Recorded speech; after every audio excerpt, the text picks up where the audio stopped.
Okay, तो अब हम पढ़ने जा रहे हैं जीएनपी डिफ्लेटर। ठीक है, द मोस्ट इंपॉर्टेंट थिंग ये है कि ये जीएनपी है, ग्रॉस नेशनल प्रोडक्ट पर। अब ग्रॉस नेशनल प्रोडक्ट क्या है वो अब हम पढ़ेंगे बहुत विस्तार से। We will study it very deeply. For that you should have curiousness in you, and also you should know that these things are very important for you as well as for everyone, for those who are going to understand this economics in depthly. Firstly, we have to understand through an example.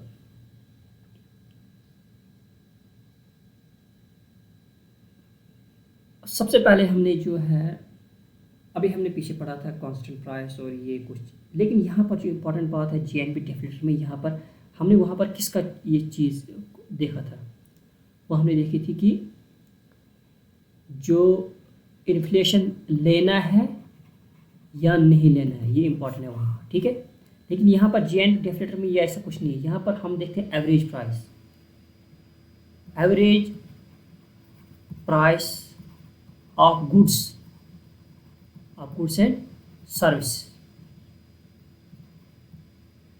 Okay, by the normal resistance in a country, कि उसका क्या importance है इस deflator में, क्या increase हो गया या कम हो गया, ज़्यादा हो गया, वो हो गया, कुछ भी हो गया, तो वो क्या हो, क्यों हो गया। ठीक, सबसे पहले हम इसको पढ़ते हैं, उसके बाद मैं एग्जांपल आपको देता हूँ और उसके बाद हम समझते हैं। देखो, जीएनपी डिफ्लेटर जो है measures the overall price level of goods and service, ये प्राइस देखता है। ठीक है, इंक्लूडिंग जीएनपी। जीएनपी क्या होता है अभी हम पढ़ेंगे इसके बाद। ठीक है, इट कंपेयर, हाँ ये कंपेयर करता है नॉमिनल जीएनपी को रियल जीएनपी, वो दोनों कांस्टेंट, और जो अभी मैंने पढ़ाया constant price and current price. Constant को हम क्या बोलेंगे, रियल, इसको हम क्या बोलेंगे, नॉमिनल। इससे पहले मैंने ये वीडियो में आपको दिया। फार्मूला क्या है इसका, जीएनपी डेफिलेटर का फार्मूला इज इक्वल टू है नॉमिनल, ये यहाँ पर ये current, nominal divide by real. ठीक, अभी मैं निकालेंगे इसको। देखो इसी एग्जांपल का अभी हम समझेंगे कैसे क्या हुआ, क्यों हुआ। देखो यहाँ पर इम्पॉर्टेंट बात है, मैंने इससे पहले आपको दिखाया था वो कांस्टेंट प्राइस और करंट प्राइस। मैंने कांस्टेंट प्राइस में हमने दिखाया था डिक्रीज हो गया कितना, जो वैल्यू, एक्चुअल वैल्यू जो अमाउंट है वो डिक्रीज हुई थी कितनी, 10,000 हमने लिया था क्या 2011 का क्या बेस ईयर, 10,000 हमने लिया था क्या पर वहाँ पर रियल जीडी। ठीक है, और जो करंट हमने लिया था वो लिया था 12,000। ठीक है, लेकिन जब इंक्रीज हो गया एक्चुअल वो 8,000 हुआ था। ठीक है, 8,000 हुआ था। ठीक है, ये रियल है, ये नॉमिनल है ना, हाँ ये नॉमिनल है, क्योंकि हमने ये इंक्रीज देखना कितना क्या हुआ। एक्चुअली हमने यहाँ 10,000 था, तो जो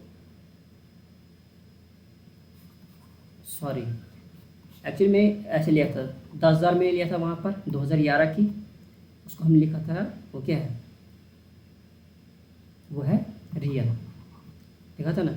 लेकिन फिर 2026 का हमने बनाया था उस वीडियो में ये कि 12,000। ठीक है, 12,000, लेकिन 12,000 का मतलब हमने लिया था क्या, ये नॉमिनल। ठीक है, लेकिन जब इनको हमने फार्मूला से निकाला तो हमें लास्ट में 8,000 बचा। लेकिन हमने देखा इसको जो एक्चुअल जो रियल जो है उसको हमने मुकाबला किया कि एक्चुअल में हमने इस करंट ईयर में कितना कमाया, वो है 8,000, इसमें हम 2,000 घाटे में हैं, हमारी इकॉनमी डूब रही है। ठीक है, इसी को मद्देनजर रखते हुए हमने ये जीएनपी डेफिलेटर निकालना है। अब कैसे क्या निकालेंगे देखो, मान लेते हैं कि जो जीएनपी डेफिलेटर आपको निकालना होगा, सबसे पहले हमें देखना नॉमिनल जीडीपी क्या है। नॉमिनल जीडीपी क्या है, ठीक है, नॉमिनल जीडीपी क्या है, वो है 12,000, है ना, 12,000 नॉमिनल जीडीपी। फिर उसके बाद क्या आएगा, real GDP, real GNP, real क्या आएगा 10,000, है ना, ये इंटू 100 हम करते हैं बेस। अब ये दो कैंसल, ये इस पर कैंसिल, इट मीन जो हमारे पास क्या है 1200।